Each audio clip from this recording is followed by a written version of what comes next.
Welcome, welcome everyone. Dr. Stephen Hobbs here from the International Mentoring Community. I serve as the Director of Certification for the certificates that we offer. There are two currently in play and one is coming on board in the next month. And Doug Lawrence, who is the co-founder, won't be joining us today because he is in deep practice, and that means he's actually mentoring. He was mentoring all day yesterday and he's mentoring all day today and wasn't able to make this call. However, we got some great people joining us. If you'd just like to introduce yourselves, that'd be great. And if you could, just tie your world back to mentoring somehow. Can you weave a little story for us? So whoever wants to jump in, go for it. Hi, I can jump in. Yvonne Silver with Women in Wisdom and Flourish. I'm working with Stephen, Doug, and MentorCloud with the alliance forming to be able to offer the certification program for mentors and have it hosted on a global technology platform. So excited about that, bringing together that group. And also interested in this conversation as a mentor, mentoring program designer myself, executive coach, and emotional intelligence consultant. So this is all to do with conversation, which is my passion. And so I'm glad to be here contributing. But also, Yvonne, you, I believe, won an award connected to mentorship, did you not? I did, yes. The 2018 Women of Inspiration Award for the work that I've been doing in mentorships. I've led several programs for BPW, for the Canadian Business Chicks Group, and been coaching, mentoring over the years for numerous people. And yeah, it's a passion because it's different than coaching, which is all about forward-facing learning and looking at opportunities and where there's a potential to co-create something new to stretch someone, versus the mentoring conversation, which is very much more about learned experiences and sharing, here's how I did something, what applies perhaps to your situation, and helping the mentee from that perspective. Great. Could you put your website address into the chat as well? That'd be really great. So when I create the show notes for this one, I'll be able to put up show notes that include you. So that'd be wonderful. By process of elimination, Brenda. Oh, am I next? Yeah, so my name is Brenda Crompton, and my expertise is in business and technology. Going back, I started my first tech company in the 80s. I've worked with both the largest companies, multi-billion-dollar companies, down to startups. I do a lot of work in helping them, giving them advice in how to expand to reach new markets, satisfy new customer requirements, and then how to actually implement those things. And as part of doing that, I create teams of people and help the organizations through change management. I do a lot of mentoring, helping employees that have been newly promoted how their actions and words are reflected on their teams. And I also have done a lot of work mentoring and coaching and teams of people to doing work that they haven't done before. So yeah, so I'm really looking forward to being a part of this group so that I can focus on the mentoring, which I really enjoy. Wonderful. Again, if you can put your website contact, that'd be great. I'll put it in the show more notes and that'd be super.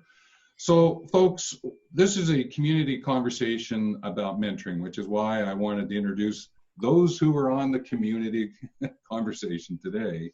And there are more and more will jump in, I'm sure, as the time goes by.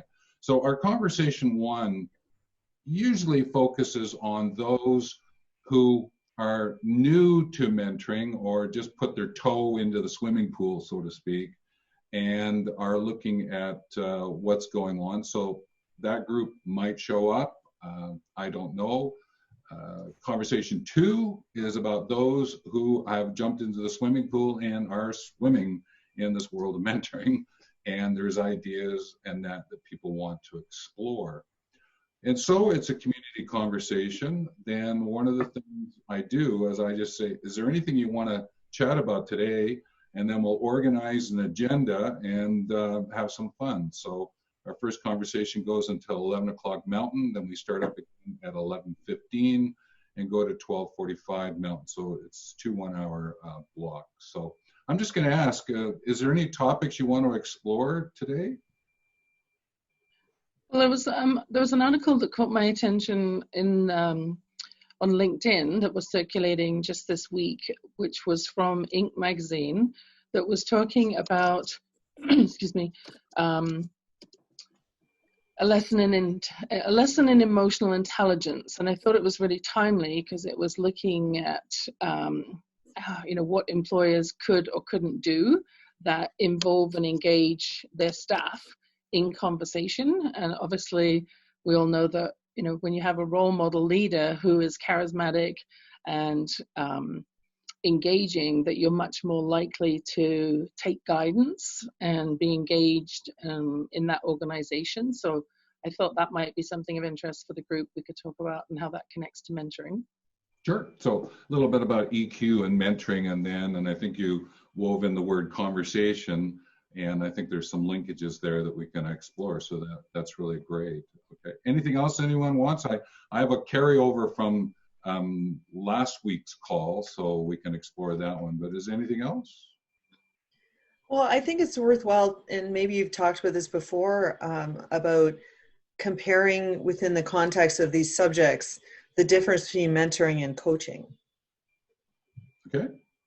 And we haven't actually explored it. We've had a little chinwag chat about it, but we didn't actually go in and dive around and look at it. So I think maybe we can do that today as well. So, all right.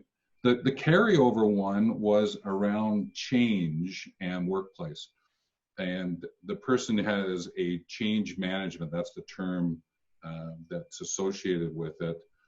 And they were wondering, what's the value of mentoring when you're doing a large change in a workplace, especially about convincing the C-level and senior managers, leaders, that there is value in mentoring during that time rather than it being something else. So she wanted to explore that one. And then the other one that I was going to bring up today, and depending on which hour we go at it, is really chatting about what's the behavior that is congruent to a mentoring arrangement. The behavior in the sense of, from a mentor's perspective and a mentee's perspective, how is it that we're supposed to behave? Like we take it for granted, oh yeah, we'll show up and we'll do our thing and all that, but there's some things that we need to just make sure that they're in place from a behavior point of view. So that's another one to explore if we have time. So if you're okay, Yvonne, why don't we move into the EQ mentoring conversation one? I think that has a lot of value, and it's if not, it's knocked at the door already. And if not, there's a sledgehammer coming at the door to open up around this notion of EQ mentoring and workplace. Do you want to start us off? Is there anything you want to share, maybe from the article or your own background? Just going to take you off mute. Thank you. Yeah, in terms of why this article was interesting, prior to the last 10 years of dedicated towards coaching, specifically coaching women leaders and entrepreneurs and founders, I spent another 20 years in corporate. So I was working as a senior HR director, working to attract and build teams in startups, and then also to have the programs evolving that would engage and keep all the talent that I'd worked so hard to bring in. So any articles that are to do with employee engagement, empowerment, creating sustainable teams, innovation power, any of those kind of topics, while I'm not doing quite as much corporate work right now, they still intrigue me, because if you have a great entrepreneur adventure that's starting, in order for it to be sustainable, it has to involve bringing on extra people. Otherwise, you just bought yourself a job as Robert Kiyosaki says in the cash flow quadrant, right? It's got to be sustainable so that you can, as the owner, take a break. So this article popped up, and actually I'm happy to, if you'd like, I can share my screen and pop it up. Sure. Okay, let me just. And it will be in the show more notes as well. Okay, there we go. Okay, so basically it was talking about managing during these turbulent times and the lesson in emotional intelligence. So for this particular CEO, Dan Price, who's the chief for Gravity, they were talking about their decision that they needed to make about how to avoid going bankrupt. So they could have a choice of either laying off 20% of their employees or going bankrupt. So Gravity provides a merchant sales service. So when the merchants aren't selling, they're severely impacted with the fees that they charge as the middle processing company. So basically, what he did was went out to ask the employees. So instead of standing in an ivory tower and saying I'm the leader, I'm the only one who can make these decisions, he chose to engage the staff and bring them into the conversation to say what can we do to make sure that we survive. And I had a very similar experience when I was working with one of my previous high-tech startups. I was employee number 6. We grew to 250 in a very short period of time, ran out of cash, and we ended up attracting the eye of Bell Canada, who was forming a high-tech subsidiary and getting sold to Bell Canada. But in the meantime, that cash crunch rose, and we did a very similar thing. We actually did a sliding scale. We agreed that everybody was going to take a pay cut, even from the president all the way down to the lowest paid worker, but it was going to be on a sliding scale. So everybody had a chance to give a percentage. So it was a lesser impact that way than doing a flat amount that would have a bigger impact, obviously, on the employees. So the article was talking about, putting the cards on the table, getting creative, and using a very intelligent, emotionally intelligent way of showing empathy, showing caring. And if I flip to this second screen here, hopefully you can all see the Emotional Intelligence 2.0 model on the screen there. What I love about working with emotional intelligence, which I've worked with now for over the past 5 years since being certified in that, is how it connects to having great conversations. Because it's really hard as a mentor. It's not up. We're still on the Inc. article. Oh, okay. Just 1 second here. Let me just go back here.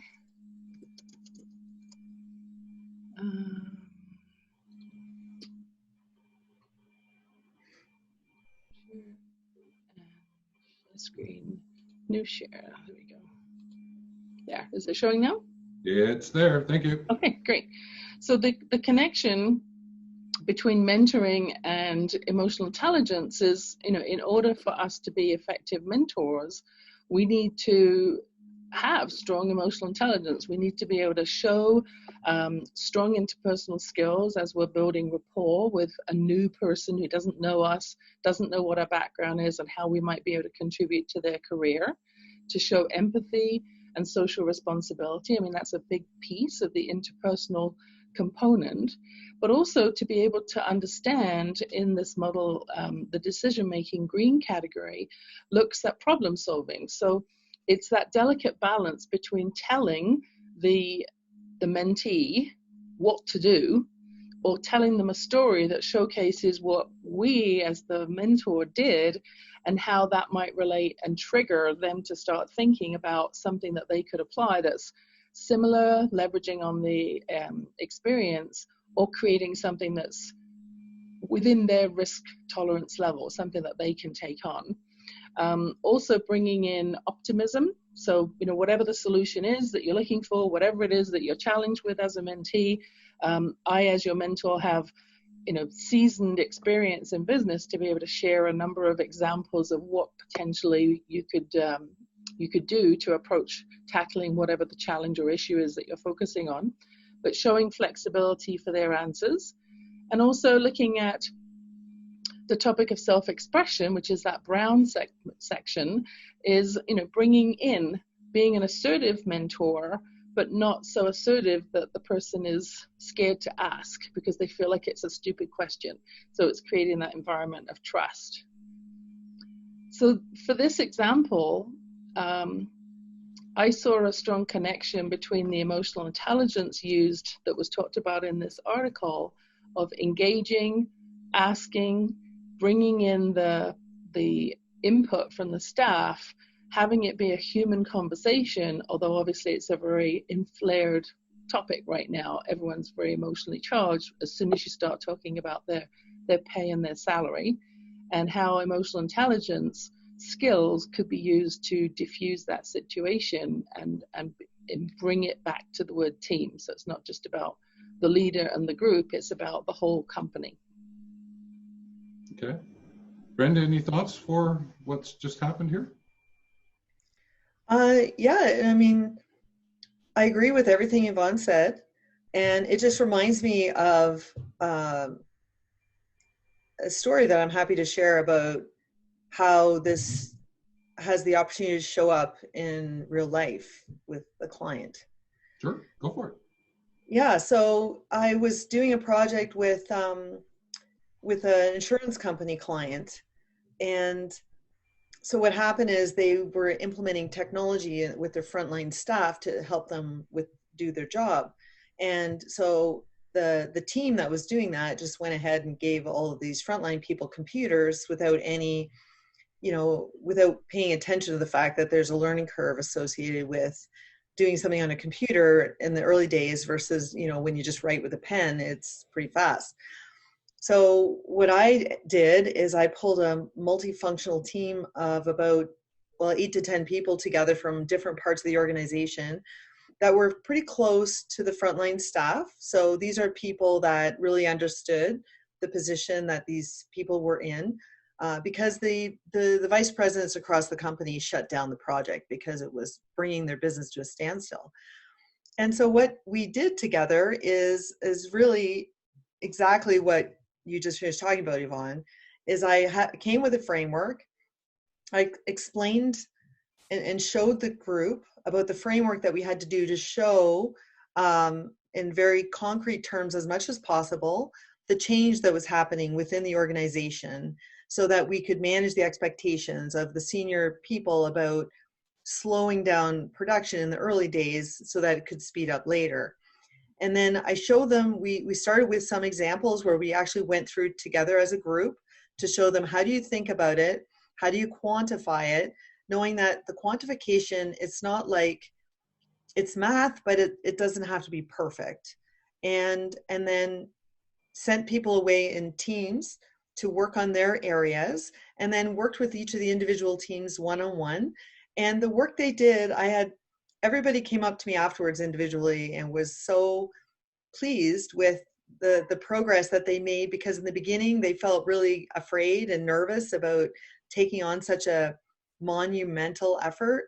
And yet, because there's a combination of showing and mentoring and guiding throughout that, the end report that we put together, which was quite substantive, was approved and made a huge impact to the ability of that organization to respond to the change and allow the time that was needed so that the frontline people could get through it and then ultimately end up in a better position afterwards. So that was one of my favorite projects to work on because of that, watching these people blossom and being able to take on the challenge that at the first they were quite intimidated by.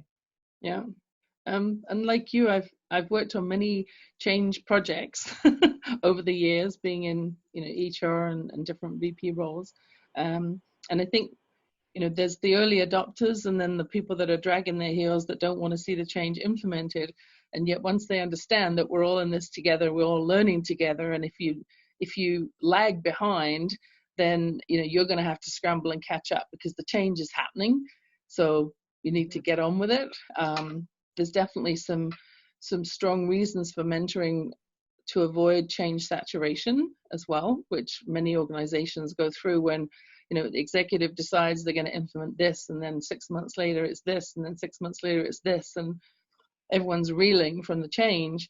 So important to have mentoring set up so that those who are new to the organization, who've come in, possibly from bigger organizations or where there's already been successful, software integrations, ERP integrations, whatever it might be, big projects, can share with those who haven't had that experience yet how to navigate what's important at the beginning, what's important at the middle, what's important at the end, and how to stay afloat during those intense learning times when it's something really new that affects so many people across the organization. Mm-hmm. Yeah. Well, for sure. And I think what we've done here is we've actually taken two topics that I'd mentioned earlier around the EQ and mentoring into the workplace and the change aspect that's happening in the workplace and what's the mentoring role. But let's just dive back into the mentoring arrangement. We've got a mentor and we got a mentee. Right. And let's just chat a little bit about that, because I always go back to emotion as emotion, energy motion. What's the energy that's going on? And the energy is the sort of the sense of the effort, the unit of work that is being put into it, and understanding why to do it. If you actually take Y energy and you break it up, and then you put it into action. It's how that mentor and mentee then sitting there and learning together are using this energy to put things in motion, and how they feel about that from a self-concept point of view, but also in a shared part. Because as you mentioned, Yvonne, in terms, there is the self aspect of EQ, and then there's the how do we deal with one another part of the EQ story that's there. So let's just dive into that mentor mentee. They're sitting there, we're observing them. What is it that we need to bring to the attention of the mentor in that situation, do you think? Can you be a little bit more specific what you're looking for? Applying the EQ concepts that we have. Right. We are observing a mentor and a mentee. Mm-hmm. We're going, okay, let's look at the mentor's involvement in this mentoring arrangement. What's the EQ aspect from the mentor's perspective? Then I'm going to do the flip side. Let's look at it from the mentee's perspective. What do we got to offer the mentors who are listening in? Right. So I think as it relates to EQ, the whole piece of, early in the relationship of, building rapport is a key piece, so that the mentee feels comfortable bringing, whatever their question is to the table. And then also the mentor acknowledging that sometimes the power in the mentoring conversation is that the mentee doesn't know the questions to ask. And so the mentor with the lived experience can bring forward a question with a curiosity base, so it's showing empathy. I'm just curious. I'm curious, have you considered, or has this been explored, or what do you think about this idea? To bring it forward in a way that isn't telling, but it's opening their mind to consider a new possibility. And then as they grasp it and see potentially it could actually be a solution for them, to help them then refine how they can adapt that concept. So it's showing the empathy first, showing the flexibility in the problem solving or the decision making as well, and not being so assertive that you trip as a mentor, that you trip into being aggressive. So you want it to be a collaborative, trusting conversation that helps them to see they can ask you anything. Okay. Brenda, anything you want to add? Well, I think using emotional intelligence also is a way to kind of tap into how the mentee might be feeling right from the outset, so that if the mentee might even be feeling overwhelmed, and they might not even be aware of it actually right at the beginning, then you know, it's very difficult to learn things when we're not in the right emotional state. And so the mentor can tap into that in the beginning, and then maybe even look at what kind of conversation could be addressed around that first before diving into whatever the problem is at hand, to make sure that the person is, you know, both parties need to be in the proper state of mind to be able to work together and take that forward towards a, you know, whatever the outcome is that's desired. Yes. Well, I know from my own time in mentoring, and it was a nonprofit that I was working with and working with the staff, one of the light bulbs that went on for me is because we were doing a very big programming shift in terms of what we were going to be offering out into the community. When I was mentoring some of my staff, so there was an element of informal, formal here. It clued in, I said, okay, am I representing that shift, or am I helping them to recognize their involvement in that shift? Or are we both looking at this shift? Because it really made a difference in terms of how I approached it, because if the mentee's looking at me, one of my staff's looking at me, you're the one that caused this shift, you're the one, and I need to learn from you about what it is that we need to do, is very different than, oh, okay, well, I'm part of this and you're part of this, and what can we learn together here in this mentoring? It had a different energy to it that put things in motion. And luckily I caught it soon enough, right, that I went, no, we're doing this together, right? Is because I'm as much of, oh, wow, this is happening to the whole organization as a whole. Yes, I'm in the senior group, but I'm also working with this just as much as you are. I'm going through this shift with you, right? Not that I know what the shift's about, right, kind of thing. So that also was a very telling point for me, is the placement as the mentor about what was happening and how I felt about it and what was going on as well. Yeah, I think it's you know, it's a sign of emotional maturity, emotional awareness, emotional intelligence, to be able to recognize that there's value in staying involved with the situation, the unfolding of the change, the issues that's creating, and yet not being so buried in it that you become the bottleneck for information, which is where having your team of mentors set up in advance to be able to help lead people through it, and then you're working primarily with, you know, with the mentors to understand what the challenges are and what the questions are that are coming up, as opposed to working with everybody across the organization, which, depending on the size, obviously could be hundreds of people. So I think that is in itself is, again, the emotional assertiveness category of understanding what the role is in the change initiative and making sure that you stay within it. Well, what was really great is the person I was working with, by extension, went, oh, hang on a minute, I'm going to have to start mentoring a few people. And it was mentoring some of the volunteers who are going to help to take the program out, because all of a sudden they're going to be going, what's going on? Where is this all taking? And she said it to me in the session, and that was like, I went, okay, so you're actually going to take on a mentoring role now. I don't have to talk about it because you saw it.